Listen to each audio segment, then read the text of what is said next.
Baik, bismillahirrahmanirrahim. Assalamualaikum warahmatullahi wabarakatuh. Kami dari kelompok 6 akan mempresentasikan tugas ujian akhir semester pemrograman SQL kelas D dengan judul Analisis Penjualan Motor di Wilayah Jakarta. Oke, selanjutnya. Baik, di kelompok 6 ini kami beranggotakan 6 orang. Yang pertama itu ada Muhammad Rafi Farhan, yang kedua ada Afik Safanja, yang ketiga ada Jovandra, yang keempat ada Ripodo Disaputra Sinaga, yang kelima ada Zulkhaliza Delita Haki, yang terakhir ada Fitriyanti Siregar. Oke, baik, kita langsung masuk materi. Selanjutnya, latar belakang proyek. Penjualan sepeda motor merupakan sektor vital dalam industri otomotif Indonesia, terutama di Jakarta sebagai pusat ekonomi dan perdagangan. Dengan jumlah penduduk yang besar dan mobilitas tinggi, analisis penjualan motor berdasarkan wilayah geografis di Jakarta sangat penting untuk memahami tren pasar dan preferensi konsumen. Baik, untuk tujuan proyeknya di sini ada 3. Yang pertama adalah menganalisis total nilai penjualan sepeda motor berdasarkan alamat pelanggan di Jakarta. Yang kedua ada memahami distribusi penjualan di kota Jakarta. Yang ketiga itu memastikan analisis tetap akurat dan menyeluruh.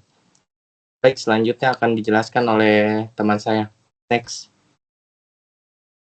Oke, selanjutnya saya akan menjelaskan tentang dataset. Untuk dataset yang dipakai dari table customer dibuat sendiri dan dibantu dengan random name generator. Untuk wilayah dibuat random secara acak. Untuk data table produk berdasarkan produk motor baru yang dijual di Jakarta dari website auto.com menggunakan harga jual motor baru tahun 2024. Untuk data table orders dibuat secara random, dan untuk data dari table orders details dibuat secara random juga. Oke, selanjutnya adalah screenshot dari tabelnya. Berikut adalah tampilan dari table customer. Ada customer ID dengan tipe data integer, primary key, ID unik untuk setiap pelanggan.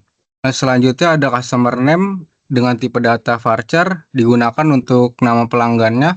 Selanjutnya ada address dengan tipe data varchar sebagai alamat atau wilayah dari pelanggan. Data pada tabel ini berjumlah 50 baris. Selanjutnya akan dijelaskan oleh Jovandra. Baik, sini saya akan menjelaskan tampilan dari tabel produk. Di sini ada produk underscore ID, itu untuk primary key.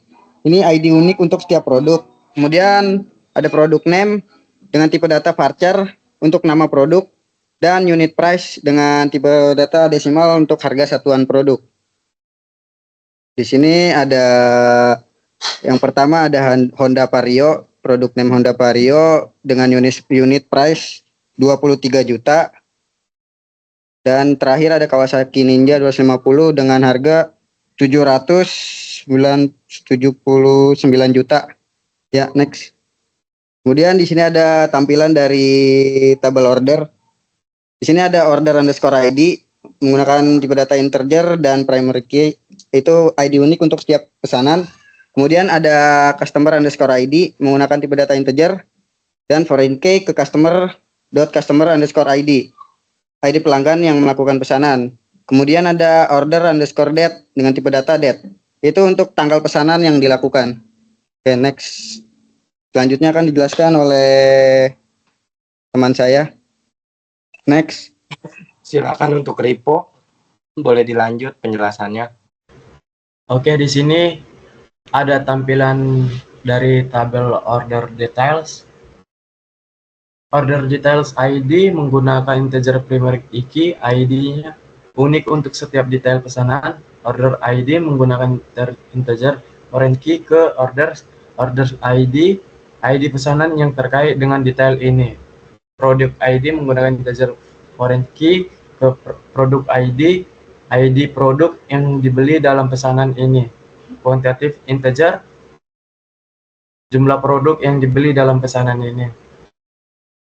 Tabel dari order detail ini ID-nya sampai 60, order ID-nya juga sampai 60 juga, kuantitatifnya rendah. Next. Nah, di sini ada penjelasan dari proyek kami. Perintah untuk menampilkan total nilai pesanan untuk setiap wilayah geografis berdasarkan alamat pelanggan. Di sini ada data penjual motor Jakarta. Di sini kita lihat ada tabel wilayah geografis dari Jakarta Barat sampai Jakarta Utara.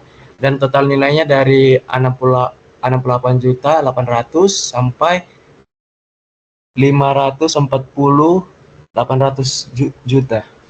Selanjutnya akan dijelasin anggota kelompok selanjutnya. Oke, selanjutnya ada penggunaan inner join. Inner join digunakan di sini untuk memastikan bahwa hanya pesanan yang memiliki pelanggan yang valid yang akan muncul dalam hasil. Jika salah satu dari hubungan tidak ada, misalnya pesanan tanpa detail pesanan atau tanpa produk, maka baris tersebut tidak akan dimasukkan dalam hasil.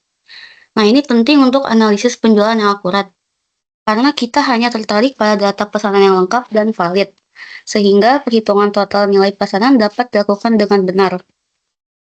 Dari hasil total nilai pesanan untuk setiap wilayah di Jakarta, total nilai pesanan yang paling tinggi itu berada di wilayah Jakarta Barat. Selanjutnya ada menangani alamat pelanggan tidak lengkap. Untuk menangani kasus alamat pelanggan tidak lengkap, berarti mempertimbangkan data alamat yang kosong. Berdasarkan wilayah geografis, berarti termasuk penanganan nilai 0 atau kosong pada alamat kolam. Menggunakan callless untuk menyediakan nilai default. Fungsi callless digunakan untuk menangani kasus di mana kolom alamat kosong dengan mengembalikan nilai pertama yang tidak 0 dari daftar argumen. Dengan menggunakan callless, Anda dapat menetapkan nilai default seperti alamat tidak diketahui jika kolom alamat kosong. Next. Nah, di sini callless dengan perintah berikut. Nah, bisa dilihat di sini perintah callless digunakan untuk menggantikan nilai 0 pada kolom alamat pelanggan. Yang berarti itu bertujuan buat mastiin semua pesanan dapat dikelompokkan dan dihitung total nilainya berdasarkan wilayah. Jadi jika pelanggan yang tidak memiliki alamat 0 itu, maka mereka akan dimasukkan dalam grup alamat yang diketahui, sehingga nanti nggak bakal ada data yang terlewat. Nah, di sini bisa dilihat hasilnya. Hasilnya itu penjualan tertinggi terjadi di Jakarta Barat, sementara penjualan terendah itu berada di Jakarta Utara. Slide selanjutnya akan dijelaskan oleh Fitrianti Siregar. Baik, selanjutnya adalah menggunakan if null atau is null. Sama seperti callless, if null atau is null juga bisa digunakan untuk menggantikan nilai null dengan nilai default. Seperti codingan di bawah ini ada perintah select, lalu ada if null, sum, dan from order inner join yang digunakan untuk memasukkan customer, ID customer, lalu ada inner join untuk order detail, lalu ada inner join untuk memasukkan produk atau ID produk. Selanjutnya di bawahnya menggunakan group by, lalu memasukkan perintah if null untuk alamat tidak diketahui. Karena kolom alamat dalam data sudah terisi sepenuhnya tanpa nilai 0 atau kosong, penggunaan fungsi seperti callless atau if null saat ini tidak memberikan manfaat tambahan. Namun, dengan menggunakan fungsi tersebut dapat mempersiapkan analisis untuk kemungkinan munculnya nilai 0 di kedepannya. Next. Selanjutnya adalah kesimpulan. Analisis penjualan sepeda motor di Jakarta berdasarkan wilayah geografis ini membantu memahami tren pasar dan preferensi konsumen. Data dikumpulkan melalui pembuatan tabel mandiri, penggunaan generator nama, dan referensi harga serta produk terbaru. Dalam menangani data alamat yang mungkin tidak lengkap, fungsi seperti callless berguna untuk menangani nilai 0 jika muncul di masa depan. Meskipun saat ini tidak ada nilai 0 dalam data alamat, analisis ini mendukung pengambilan keputusan strategis dan meningkatkan efektivitas penjualan serta layanan pelanggan.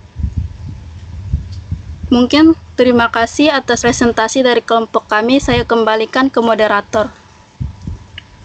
Baik, terima kasih atas partisipasinya semua anggota kelompok 6 untuk presentasi tugas UAS SQL kali ini. Mungkin kami cukupkan dari kelompok kami, kurang lebihnya mohon maaf. Kami tutup. Wassalamualaikum warahmatullahi wabarakatuh. Terima kasih semua.